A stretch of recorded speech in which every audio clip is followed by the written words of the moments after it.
Hey there, this is Miss Gilda. I am going to read this whole Google form out loud to you. If you need that, please open this and play it alongside while you fill the Google form in. It's going to look a little bit different on my screen versus yours, just to warn you, but I will kind of point out what you need to do as we go. Here we go. So, first section, US-Dakota War, essential question. What were the events and aftermath of the US-Dakota War? Welcome to the US-Dakota War escape room. In order to complete this activity, you will need to read about the war and answer questions correctly. If you get questions wrong, you'll get bounced back so you can try again. Don't give up. Give yourself time and grace to finish, especially because this is a difficult story to tell, full of misery and death. Good luck. First, open this escape room in Safari or Chrome. That way your work will be safer from the white settlers. The option says, okay, I opened it in Safari or Chrome. Name, please answer your name for me. Section, you can select your hour 1, 4, 5, 6, or 7, whichever of my classes you are normally in. After that, you will continue to section 2. What caused the US-Dakota War? You are a Dakota leader, and the US-Dakota War has just begun. You remember well why it started. What is one reason the US-Dakota War of 1862 started? The U.S. stole most of the land from the Dakota, who became poor and hungry. The Dakota became so powerful that Americans feared for the end of their country. The U.S. wanted Dakota oil. Answer that. If you got that wrong, it will come up and say, oops, you got this one wrong. Please go back and try again. If you got it correct, you'll move on to the next section, during the war. For 6 weeks, you fight the white settlers for your right to take back and keep your lives, your land, your food, and your way of life.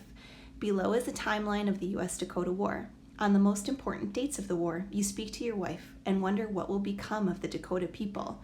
What dates are those? The picture is from the Battle of Birch Coulee from the US-Dakota War. Timeline of war, excerpts from the usdakotawar.org site. August 17th, 4 young Dakota men murder 5 white settlers near Acton Township, Meeker County. Fleeing to their village, they beg for protection. Leaders of the Soldiers' Lodge appeal to Little Crow to lead them in war on the whites. Reluctantly, he agrees.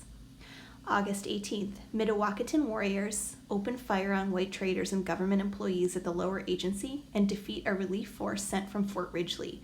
Dakota warriors attack isolated farms and settlements in Renville and Brown counties. There are an estimated 1,200 settlers in Renville County in 1862. On the 18th and 19th, more than 160 residents are killed. More than 100 men are taken captive. With few exceptions, the bodies of those who died are in unmarked graves where they fell. Milford Township also suffers many losses. Located just west of New Ulm in Brown County, Milford Township is populated by mostly German immigrants.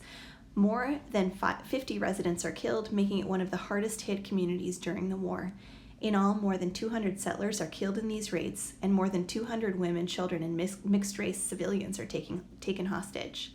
August 23rd, the Second Battle of New Ulm. This time, more than 600 Dakota warriors, soldiers, fight under the guidance of Chiefs Wanbuddy, Thonka, Wabasha, and Mankato. This is the largest battle over a U.S. town since 1776. After holding off the attack, Charles Flandreau leads the evacuation of New Ulm on August 25th, leaving much of the city in ashes. Little Crow's camp retreats to the Upper Reservation. August 26th, Upper Dakota men form a soldiers' lodge to oppose the war, crystallizing the Dakota Peace Party. Sneptember 23rd, Sibley defeats a Dakota force led by Little Crow at Wood Lake near the Yellow Medicine River. A relief force sent from Fort Snelling by way of St. Cloud reaches Fort Abercrombie. September 26th, the Dakota Peace Party surrenders hostages at Camp Release. The date of the first attack, 4 Dakota hunters killed 5 white settlers. Was it March 17th, 1862, August 17th, 1862, or December 17th, 1862? You can look back up to see what you think the answer should be, mark it, and move on to the next one. The date some Dakota raided farms, July 18th, 1862, August 1st, 1862, or August 18th, 1862. The date of the Second Battle of New Ulm, August 23rd, 1862, August 30th, 1862, or September 16th, 1862. The date the Dakota Peace Party forms, August 26, 1862, September 26, 1862, or October 26, 1862. The date Little Crow was defeated, September 1st, 1862, September 23rd, 1862, or December 12th, 1862. And finally, the date the Dakota Peace Party surrendered, September 11th, 1862, September 26th, 1862, or November 5th, 1862. If you got any of those wrong, even if it was just one of them, you will get the oops message. You can go back by hitting the next button and try it again. If you got them all correct, you move on to aftermath. You lost the war, which saddens you greatly. As if that wasn't bad enough, the U.S. government goes even further. What more must you suffer through? Excerpts from the same website, US-Dakotawar.org.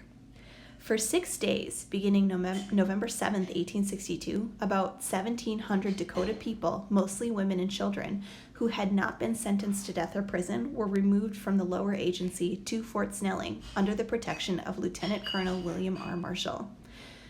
303 Dakota warriors were shackled and taken to Mankato. Where were the rest of the Dakota sent? Fort Snelling, Florida, or Montana? Men, women, and children, armed with guns, knives, clubs, and stones, rushed upon the Indians as the train was passing by, and before the soldiers could interfere and stop them, succeeded in pulling many of the old men and women and even children from the wagons by the hair of the head and beating them and otherwise inflicting injury upon the helpless and miserable creatures. The paragraph above explains that men, women, and children attacked the Dakota. Who were these men, women, and children? Ojibwe, white settlers, or fur traders. Brown called the settler mob as bad as savages and wrote that he witnessed an enraged white woman snatch a nursing Dakota babe from its mother's breast and dash it violently to the ground. The baby was returned to its mother, but it later died, and its body was quietly laid away in the crotch of a tree, according to Dakota custom. Wow, that's horrible. What happened to the baby after it was attacked? Lost? Returned to its mother and lived? Returned to its mother and died. The survivors and their military escorts reached the Fort Snelling area on November 14th and set up camp at the first of what eventually became at least 4 different Indian camps at the fort between the end of 1862 and May of 1863. The largest and best known camp, and the only one for which a photograph still exists, see below, was on the river flats below the fort. The Dakota spent the winter at this camp. Estimates of death in the camp ranged from 102 to 300, most due to outbreaks of measles and other diseases that were also sweeping through St. Peter and other communities where war refugees were gathered. The picture is Fort Snelling Internment Camp of 1862. The question says, between 102 and 300 Dakota died in the internment camps at Fort Snelling. How? Disease, violence, or suicide? In May 1863, the interned Dakota, along with about 2,000 Ho-Chunk who had no part in the war, were loaded onto steamboats and moved to a camp at Crow Creek in present-day South Dakota. The Dakota were forced to move. What happened to 2,000 Ho-Chunk? Killed, also forced to move, or left alone? If you got any of those questions wrong, you get the oops screen. If you got them all correct, you will move on to trials and hanging. You can hardly believe the events that follow, excerpts from the US-Dakota War website. On September 28, 1862, 2 days after the surrender at Camp Release, a commission of military officers established by Henry Sibley began trying Dakota men accused of participating in the war. As weeks passed, cases were handled with increasing speed. On November 5th, the commission completed its work. 392 prisoners were tried, 303 were sentenced to death, and 16 were given prison terms. President Lincoln and government lawyers then reviewed the trial transcripts of all 303 men. Lincoln expanded the criteria to include those who had participated in massacres of civilians rather than just battles. He then made his final decision and forwarded a list of 39 names to Sibley. On December 26, 1862, 38 Dakota men were hanged at Mankato. At 10 a.m. on December 26th, 38 Dakota prisoners were led to a scaffold specifically constructed for their execution. One had been given a reprieve at the last minute. An estimated 4,000 spectators crammed the streets of Mankato and surrounding land. As the men took their assigned places on the scaffold, they sang a Dakota song as white muslin coverings were pulled over their faces. Muslin is a cloth. Drum beats signaled the start of the execution. The men grasped each other's hands. With a single blow from an axe, the rope that held the platform was cut. Captain William Dooley, who had lost several members of his family in the attack on Lake Shetek settlement, cut the rope. After dangling from the scaffold for a half hour, the men's bodies were cut down and hauled to a shallow mass grave on a sandbar between Mankato's Main Street and the Minnesota River. What president got involved in the trial, pardoning many but still sentencing 38 Dakota to death? President Lincoln, President Bush, or President Trump? How many spectators means people who came to watch, gathered to see the executions? You can enter the number below. Letter from Chief Adayanka to Chief Wabasha, written shortly before his execution. You have deceived me. You told me that if we followed the advice of General Sibley and gave ourselves up to the whites, all would be well, no innocent man would be injured. I have not killed, wounded, or injured a white man or any white persons. I have not participated in the plunder of their property, and yet today I am set apart for execution and must die in a few days, while men who are guilty will remain in prison. My wife is your daughter, my children are your grandchildren. I leave them all in your care and under your protection. Do not let them suffer, and when my children are grown up, let them know that their father died because he followed the advice of his chief, and without having the blood of a white man to answer to the Great Spirit. Name one emotion Adayanka must have been feeling when he wrote this, and enter your answer below. If you got that one multiple choice question correct, you will move on to the bounty screen. After the executions, you worry for the safety of Little Crow, who got away from the U.S. Army. For now, what will happen to him? Excerpts from the US-Dakota War website. It's a picture of sac pay and medicine bottle, both Dakota leaders. On July 4th, 1863, in response to raids by Dakota in southern Minnesota, the state's Adjutant General, Oscar Malmrose, issued general order for the establishment of a mounted corps of volunteer scouts to patrol from Sauk Center to the northern edge of Sibley County. The scouts provided their own arms, equipment, and provisions, were each paid $2 a day, and were offered an additional $25 for Dakota scalps. A reward of $75 a scalp was offered to people not in military service. That amount was raised to $200 on September 22nd. Period newspapers described the taking of many scalps. What did taking of many scalps mean? You can enter your guess below. And at first, non-military Americans were promised a reward of $75 for a Dakota scalp, which is $1,537.50 today. How much did they get for each scalp after September 22nd? Enter your exact number answer in that space below. In September of 1862, Little Crow and his small band of followers fled to Canada. In June of 1863, short on food, horses, and provisions, Little Crow and a small party of family and close friends returned to Minnesota. Late in the afternoon of July 3rd, 1863, while Little Crow gathered berries in a thicket northwest of Hutchinson with his son Wawanape, Nathan Lamson and his son Chauncey saw them and opened fire. The Lamsons were unaware of their victim's identity until Wawanape, who had fled the scene, was captured by soldiers near Devil's Lake some weeks later. Nathan Lamson later received a $500 check from the state of Minnesota. His son, Chauncey, also received a bounty. What happened to Dakota leader, Little Crow, in the end? Won victory, ran away and survived, or killed and scalped? If you got that question correct, you'll move on to the exile screen. After suffering all this humiliation, you are then kicked out of your home. How did this occur? Excerpts from the US-Dakota War website. Acts of Congress in February and March 1863 abrogated or revoked all treaties between the U.S. government and the Santee Dakota. As a result, all but a few protected groups of Dakota were exiled from Minnesota. Minnesota's Ho-Chunk Indians, living in Blue Earth County near Mankato, 11 of whom were tried for participation in the war, were also expelled from the state. This expulsion ushered in an era of bare survival for the Dakota, as well as the disintegration of many families. All treaties between the U.S. government and the Dakota were revoked. What does that mean? Extended, canceled, or honored? Why were Minnesota's Ho-Chunk natives exiled too? They aren't Dakota. All of them participated in the war. 11 participated in the war, or no reason.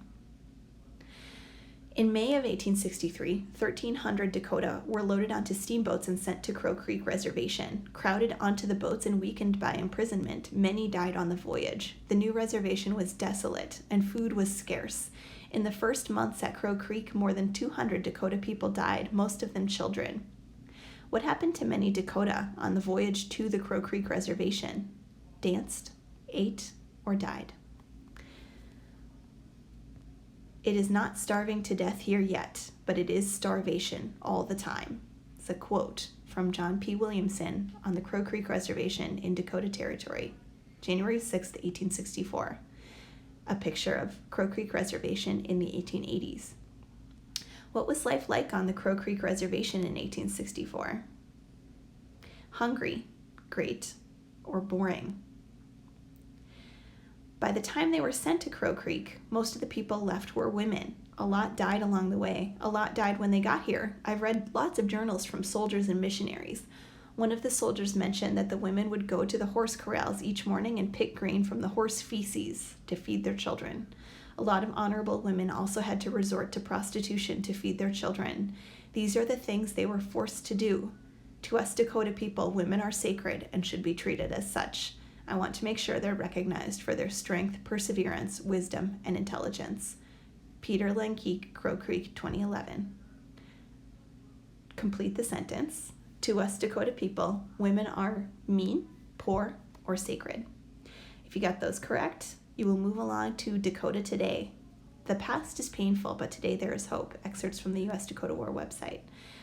Legacy of Survival Coming Home event from 2012. Some people refer to what occurred in both Minnesota and the nation as a genocide of America's indigenous people. It is a painful subject for many. People have different ways of learning about the past. For many, it is through oral tradition. Others seek facts in written documents. As we navigate through controversial histories, it is important to honor all ways of knowing.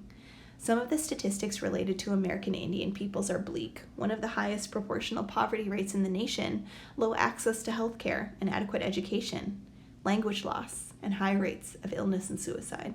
However, the stories of resilience and survival among American Indian in Minnesota and the nation are perhaps the most important. Tribes continually and increasingly insert their sovereign rights, fight for their languages, traditions, spirituality, and homeland. They also teach non-Indians about how to ally in the cause. As Minnesota's demographic landscape continues to change, so must our willingness to listen to others' histories with open hearts and minds. Some refer to the US-Dakota War as a genocide. What does that mean? Mass murder, fair fighting, or peace? Native Americans have one of the highest rates of what? Poverty, illness, or both? Native tribes have had more success lately fighting for their sovereign rights. What does that mean? Language, independence, or health care? If you got those correct, you will move along to the end. Congratulations, you've reached the end of a long and brutal story. Hit submit and your teacher will give you a grade for your hard work. The drawing is of the Dakota execution in Mankato in 1862. Thanks for listening. Good luck, guys. Miss ya.